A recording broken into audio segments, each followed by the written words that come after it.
Les nuits de France Culture.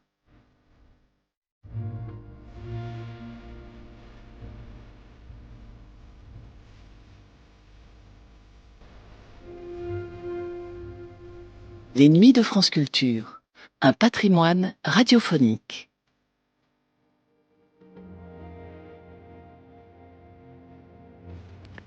Jacques Audiberti. Jacques Audiberti, écrivain, poète, auteur de théâtre, critique cinématographique. Il donnait des billets pour les cahiers du cinéma à la demande de François Truffaut. 2 ans avant sa mort, Jacques Audiberti accordait à Georges Charbonnier pour France 3 National, qui allait devenir quelques jours plus tard France Culture, une série d'entretiens dans lesquels il donnait sa définition sur l'écrivain, l'écriveur et l'écrivant. Il parlait de Baudelaire, de Victor Hugo, de Paul Claudel, de Stéphane Mallarmé. Il évoquait le rôle de l'écrivain au XIXe siècle et au XXe siècle. Il regrettait le désintérêt du public pour la poésie. Il parlait de la science, de la peinture abstraite, du nouveau roman, de sa position par rapport au langage. Et, bien sûr, c'était dans le 6e volet de cette série, il donnait, ou ne donnait pas, ses définitions du théâtre, le sien et celui des autres.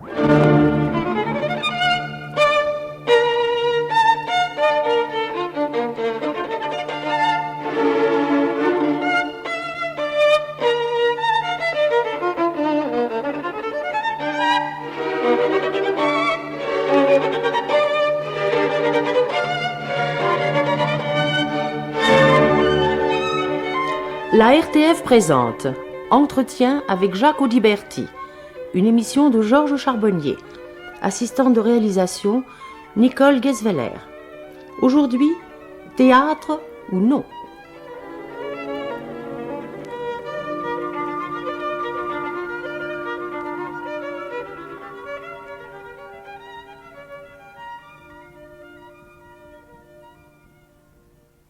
Alors, c'est quoi le théâtre? C'est le théâtre. En quoi s'écarte-t-il d'autre chose? Vous voulez me demander mon avis à moi, Oui. à propos de mon théâtre ou à propos du théâtre? Le vôtre et le ensuite.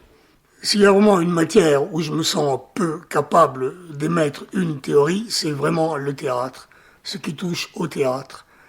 Je n'aurai à l'extrême rigueur que des souvenirs pittoresques, plutôt désagréables dans l'ensemble, à exposer, mais rien qui ressemble à une pensée cohérente à propos de la destinée du théâtre ou de son rôle dans la vie humaine. C'est d'ailleurs une chose assez curieuse que le théâtre. Je viens de parler de la vie humaine. Je crois que le théâtre constitue un des traits les plus remarquables de l'état civil de l'humanité. Je n'imagine pas, ou j'imagine mal, ce que pourrait être le théâtre dans une espèce animale quelconque. Il est vraiment le propre de l'homme, me semble-t-il. Plus que le roman? L'homme se dédouble, l'homme se regarde, l'homme s'écoute, l'homme se rassemble, l'homme se convoque pour se voir lui-même. N'en revenons pas d'être là. C'est assez extraordinaire d'ailleurs, que des gens viennent chaque soir dans des salles, regarder d'autres gens bâtis à leur image, exécuter d'une manière platonique les gestes de l'amour et de la violence, comme si c'était le plus grand divertissement et la plus grande source d'une certaine angoisse que de se voir soi-même, par personne interposée, en train de courir des risques faux et d'exprimer de factices sentiments. Plus que le roman, vous me demandez. Mais c'est pour se voir semblable ou pour se voir différent? En principe, d'après les critiques les plus modérés, qu'ils ne sont pas dans l'expression de leur modération, hélas, c'est pour se voir semblable. Ce que ces critiques modérés, immodérés reprochent à certains auteurs dramatiques, c'est de ne pas donner aux spectateurs une image fidèle de ces spectateurs eux-mêmes. Donc, l'on va au théâtre, je crois, dans la tradition la plus commune, la tradition classique, la tradition de Molière. On y va pour se voir tel qu'on est, n'est-ce pas? la moindre tentative de présenter aux spectateurs des hommes qui ne ressemblent pas à ces spectateurs, ou qui les caricaturent, ou qui les exagèrent, ou qui les mystifient, fut toujours considérée, dans l'époque moderne, comme un outrage, comme une attaque aux bonnes mœurs. Mais pourtant, quand vous écrivez pour le théâtre, vous ne souhaitez pas présenter un spectateur autre, le mystifier, lui montrer quelque chose qui n'est pas lui-même? Je ne veux pas me voir moi-même au théâtre, ça ne m'intéresse pas. En ce qui me concerne, je n'ai jamais eu l'impression de montrer aux spectateurs autre chose que les spectateurs, que ces mêmes spectateurs, tels qu'ils se comporteraient dans la situation évidemment arbitraire que je propose. Je ne présente pas, jusqu'à présent du moins, des martiens, ni des enfants d'hommes et de grenouilles, mais vraiment des hommes et des femmes semblables aux hommes et aux femmes de la réalité vivante, qui seraient brusquement mis au contact de problèmes étranges à résoudre, ou qui seraient simplement mis au contact de ce problème essentiel et insoluble que représente leur propre existence. Je veux dire, plus simplement, que je n'ai jamais cherché à aucun degré à provoquer l'étonnement ou à susciter l'irritation en inventant du baroque. Je ne peux pas m'empêcher de penser que quand un écrivain se dit « ça va faire une pièce » ou « ça va faire un roman », peut-être sait-il pourquoi, ou tout au moins je voudrais savoir pourquoi. Et je me demande même si ce réflexe existe. Est-ce que c'est comme ça que ça se passe? Est-ce qu'un écrivain se dit tout d'un coup à propos d'une idée qui lui vient, ça fera une pièce, ou ça fera un roman? Est-ce que déjà à ce premier stade, au stade de la prise de conscience de l'impulsion, est-ce que ça se passe bien comme ça déjà? Oui, il peut y avoir une rencontre avec un incident, avec une anecdote, avec quelque chose, en effet, comme ça, un point dans la vie, un point dans les livres, un point dans l'espace, un point dans les propos de l'autre, qui tout d'un coup accroche la possibilité éventuelle d'une pièce de théâtre, puisque nous parlons de théâtre. C'est en effet cela. Je me rappelle par exemple d'un cabinet dentaire, et la personne qui était là, la dentiste donc, me parlait d'un sien oncle qui avait été au Mexique. De ces quelques mots, oncle, Mexique, est née la pièce qui s'appelle Quat, qui fut la première de mes pièces. Ce cabinet dentaire, qui situé rue de Rivoli, était tapissé de bois lisse, de bois blond, de bois clair. Et ce bois lisse, blond et clair m'a suggéré une cabine de navire. Donc nous avons eu oncle, Mexique. Ensuite, le bois clair de ce cabinet de dentiste, cabine de navire. C'est parti de là, par exemple. C'est parti de là. J'ai rencontré, plus tard, bien plus tard, chez des gens, j'ai vu un petit enfant, un gosse comme ça, assez insistant, assez important physiquement. Et c'est à partir de cette vision que naquit dans mon esprit l'ébauche de la pièce qui devait s'appeler un jour La fourmi dans le corps. Voilà donc deux exemples, n'est-ce pas? Deux exemples d'accrochage concret, de germes, de pointes, de fleurs, de pointes de racines jetées comme ça ou surgies dans le terreau de la pensée, de l'imagination et qui ont donné naissance à ces deux pièces. Mais pour répondre à votre question, à laquelle j'ai répondu en partie, mon cher ami, il peut y avoir aussi, je présume, le cas, qui n'est point le mien, d'autres auteurs qui ont envie d'apporter ce que l'on appelait un message, une prédication, de faire un sermon, de démontrer un point de doctrine. Alors ceux-là, qui ont par exemple envie d'écrire sur le militarisme ou contre le militarisme, ou sur les pauvres, ou contre les protestants, ou contre la guerre, cela peut-être, à partir d'une idée théorique, cherche le meilleur moyen d'animer par des marionnettes vivantes leur point de vue initial. Ça peut exister, ce n'est pas mon cas. Je pars, si vous voulez, du concret pour aller, je n'irai pas vers l'abstrait, mais pour aller vers ce relatif abstrait que représente un texte à l'état d'écriture. D'autres, peut-être, peuvent partir de l'abstrait, c'est-à-dire d'une pensée initiale, pour aboutir à cet autre relatif concret que serait la pièce jouable. Mon cas donc à moi est vraiment un peu celui du grain de pollen. Ce n'est pas moi le grain de pollen, mais supposons que je suis ou que je sois ce végétal où se fixe le grain de pollen qui deviendra quelque chose. Mais pour un roman, on ne peut pas admettre une impulsion semblable? Probablement. Alors, pourquoi ici une pièce et là un roman? Est-ce que vous distinguez ce qui, sur le terrain de l'impulsion, vous pousse à écrire un roman plutôt qu'une pièce? Je le distinguerai après coup, parce que pour en revenir à ce Quad-Quad, qui fut la première de mes pièces montée en 1948 au théâtre de la Gaîté Lyrique par la très vaillante Catherine Toth et par André Rébas, en ce qui concerne Quad-Quad, quand j'écrivis ce Quad-Quad, Quad-Quad est le nom d'un dieu mexicain, le nom approximatif du dieu Quetzalcoatl, quelque chose comme ça, n'est-ce pas? On a lu ce nom mexicain dans beaucoup de récits géographiques. Quand j'écrivais Quad-Quad, je ne distinguais pas le théâtre d'un genre littéraire tel que, par exemple, le sonnet, n'est-ce pas? J'écrivais un dialogue comme j'aurais écrit une nouvelle ou comme j'aurais écrit un poème. L'idée que cela devait être joué un jour sur une scène ne m'a, je peux le dire en toute sincérité, jamais effleuré. J'ai donc écrit un texte dialogué avec des personnages, et quand ce texte dialogué a été écrit et qu'il fut imprimé, il se trouva donc que Catherine Toth prononça ces paroles historiques dans la petite histoire qu'est ma propre vie littéraire. Elle prononça donc ces paroles: je monte Quad-Quad. Qu'elle monta.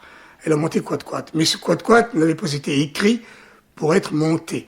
C'était, encore une fois, un récit, quelque chose comme une nouvelle, si vous voulez, dans une forme spéciale qui était dialoguée et qui était jouable. Mais je m'aperçois que je ne réponds pas exactement à votre question. Vous voudriez savoir pourquoi, dans la masse énorme des romans et des pièces de théâtre possibles, dans cette espèce d'énorme appel vague aux quatre vents de l'esprit et du loisir et de l'inspiration et de la flemme et du génie, pourquoi il y a des romans qui aboutissent, il y a des pièces de théâtre qui aboutissent, et pourquoi cela et pourquoi celle-là? Mais comment pourrais-je répondre? Ce que je voudrais savoir, c'est ce qu'un écrivain pense quand il analyse de l'impulsion qu'il a. Impulsion à écrire une pièce, impulsion à écrire un roman. C'est un rien, vous l'avez dit, une image, deux mots, le pouce, tiens, ceci fera une pièce, tiens, ceci fera un roman. Mais pourquoi cette fourche? Pourquoi cet embranchement? Oui, qu'est-ce qui dirige dans un sens? Qu'est-ce qui dirige dans l'autre? Quel va être le critère de séparation au stade de l'impulsion, au départ? Là, vraiment, je ne pourrais pas vous répondre. Et cette question me paraît irrépondable. Passez-moi ce néologisme. Mais il y a sûrement quelque chose que l'analyse permettrait de déterminer. Le contraire est impossible, puisque nous avons affaire à deux genres différents. On peut sûrement caractériser ces genres. Vous dites théâtre, vous dites roman, n'importe qui dit théâtre, n'importe qui dit roman. Donc nous avons une idée très grossière. Mais si nous avions une idée moins grossière, une idée précise, une idée fine de ce qu'est le roman d'une part, de ce qu'est le théâtre de l'autre, alors là nous pourrions établir des critères, nous pourrions savoir, nous pourrions comprendre pourquoi au départ ceci va faire une pièce, ceci va faire un roman. C'est capital de savoir ça, savoir enfin ce que représentent les genres littéraires, mais on n'en sait rien jusqu'à présent. Peuvent intervenir dans mon cas, toujours dans mon cas, des considérations qui sont un peu moins pures que celles que nous essayons d'isoler en ce moment. Autrement dit, le relatif succès de mes pièces, par comparaison avec le relatif insuccès de mes romans, n'a pas été sans agir sur, en moi, la fibre théâtrale. Ça, c'est certain. Il est certain que j'ai eu tendance à m'adonner au théâtre, de préférence au roman, parce que le contact par le théâtre entre le public et moi m'a semblé être plus facile et dans une certaine mesure plus productif que le même contact par le roman ou par le poème. Donc nous avons déjà là une explication qui ne correspond pas à vos préoccupations, mais qui n'est pas négligeable non plus. Mais mes préoccupations sont bien plus préoccupantes encore que je ne le laissais voir, parce que ce que nous montrent les metteurs en scène actuels, ce que nous montre le théâtre actuel, c'est qu'en fait, on est en mesure de porter à la scène n'importe quel texte. On a pensé à certaines expériences récentes où on finit par lire sur scène de la prose, des textes, à la lettre, on lit des romans découpés, et il se trouve que pour le spectateur, ça vit parfaitement, c'est du théâtre. Mais pourquoi, lorsque ça avait été écrit, ça n'était pas du théâtre? Le fait de porter sur une scène n'importe quel texte serait-il constitutif de l'acte de théâtre? Je ne peux pas le croire non plus. Nous nous écartons un peu du début de notre débat, parce que nous étions sur un terrain ferme quand nous comparions d'une part le théâtre, et d'autre part le roman. Mais s'il s'agit en effet de textes comme le roman, par exemple, découpé et lu sur une scène, il ne s'agit plus de théâtre, certainement, n'est-ce pas? Il ne s'agit plus non plus de roman, il s'agit d'un hybride, il s'agit d'un croisement pour lequel je me sens un peu capable de vous donner la réplique. Alors restons sur le terrain que vous appeliez Oui. ferme. Et sur ce terrain ferme, comment distinguez-vous les genres? Soit à définir en les opposant, en les différenciant, théâtre et roman. En principe, le roman permet à l'écrivain de faire intervenir dans son histoire, qui est vraiment une histoire, les grands groupes impersonnels de l'univers, le temps qui passe et le temps qu'il fait, les végétaux, les animaux, les pierres, le décor de la vie, alors que au théâtre, jusqu'à présent du moins, étant que le cinéma ne s'en mêle pas, ce n'est jamais que la créature humaine qui est présente. Au théâtre, ce n'est que la créature humaine qui prend la parole. Il n'y a qu'elle. Les accessoires qui sont là ne jouent pas à titre personnel. Ils permettent à l'homme d'appuyer son âme sur des objets familiers qui sont ou dociles ou révoltés. Mais ce n'est pas un théâtre d'objets, tandis que le roman, en principe, et d'une manière beaucoup plus précise, semble-t-il, avec le nouveau roman, le roman donne la parole à tout. Le roman est panique, le roman est cosmique, le théâtre est molièresque. Il est certainement, bien entendu, par le truchement des incidents strictement humains, et à travers la parole humaine, le monde entier peut être convié sur une scène, moins aisément qu'au cinéma, et beaucoup moins aisément qu'au roman où l'on ne discerne pas les frontières qui peuvent exister entre l'évocation du monde entier et le petit appareil récepteur qu'est l'âme ou l'esprit du lecteur. Là est la différence entre le théâtre et le roman, la différence classique, scolaire, immédiate. Le théâtre, les hommes y parlent, le roman, le monde y parle. Quant au cinéma, ça, c'est autre chose, c'est vraiment autre chose encore. Le cinéma, c'est la liberté totale, le cinéma, c'est le fleuve, le cinéma, c'est le Danube, le Rhône et le Rhin, les images, le ciel, les femmes, les hommes, le sexe, la violence, le monde, c'est tout. Mais sans connaître au cinéma une référence, sans qu'on sache exactement comment les spectateurs prennent la chose, car il n'y a pas de spectateur au pluriel au cinéma. Il n'y a qu'un spectateur. Lequel, mais vous, lui, elle, moi, tel ou tel. Chacun se comporte au cinéma dans un tête-à-tête incommunicable. La critique de cinéma qui est extrêmement intéressante, qui est sagace, qui est compétente, qui est honnête, qui est attentive, beaucoup plus que la critique théâtrale, ne parviendra jamais à donner, comme pourrait le faire et comme le fait quelquefois la critique théâtrale, le sentiment exact de ce qu'éprouve quelqu'un au cinéma. En général, ce qu'il éprouve au cinéma, le spectateur, c'est qu'il entre dans l'écran, c'est qu'il se prend pour les gens dont les fantômes s'agitent devant lui. C'est une communication profonde, c'est une osmose. le spectateur devient le héros. Au théâtre, jamais. Au théâtre, le spectateur est toujours conscient de son comportement physique, de sa dimension organique. Il se sépare spatialement du théâtre. Il est attentif à ce qui se passe sur la scène, mais non moins à ses voisins et au bras du fauteuil et à sa propre nature physique présente. Tandis qu'au cinéma, la communication est, en ce qui me concerne tout au moins, mais je pense que c'est la même chose pour tout le monde, quand le film est prenant, la communication est à peu près close. Il n'y a pas de société au cinéma. Non, il n'y a pas de société au cinéma. Il y a la société de la sympathie. Il y a le plaisir qui est très perceptible dans une salle de cinéma de club. Le plaisir d'être entre gens de la même formation intellectuelle en train d'assister à un office, ou en tout cas d'aimer ensemble les mêmes idoles. Mais je crois que chacun les vénère pour son propre compte. Il faut rentrer dans une salle de club, dans une salle de jeunes intellectuels chevelus et lunetteux, les filles et les garçons, tous tendus vers l'île nue, par exemple. On entendrait une mouche voler. Tout le monde regarde l'écran, ne regarde que l'écran. Malheur à celui qui rirait ou qui ferait du bruit. C'est vraiment une fascination. Je ne pense pas que cela existe au théâtre. Je n'ai jamais rien vu de tel au théâtre. Au théâtre, les acteurs jouent devant une salle pleine de critiques. Tous les spectateurs sont des critiques. Sans parler, bien entendu, des critiques professionnelles. Mais c'est vraiment un procès. C'est vraiment un tribunal. On juge.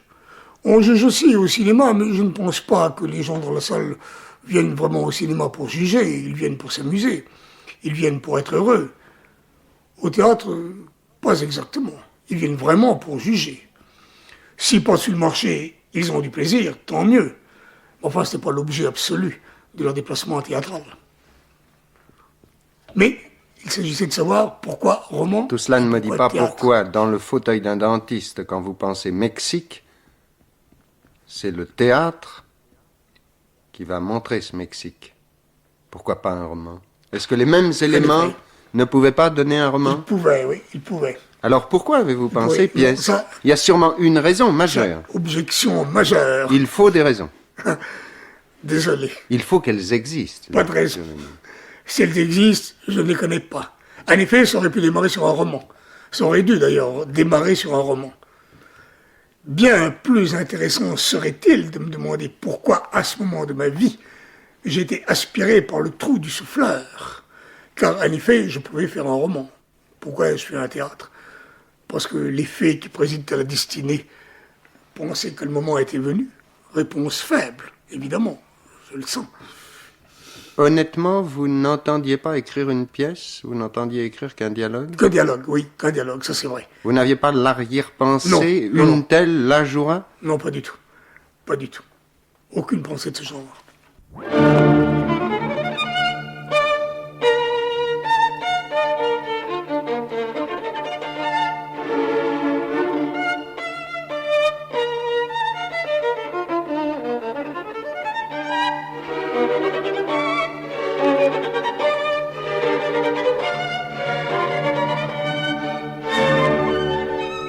C'était Entretien avec Jacques Audiberti, une émission de Georges Charbonnier, assistante de réalisation Nicole Geisweller.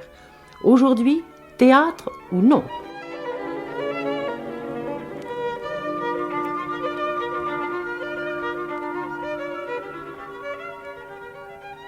Cette émission a été diffusée pour la première fois sur France 3 National le 25 novembre 1963.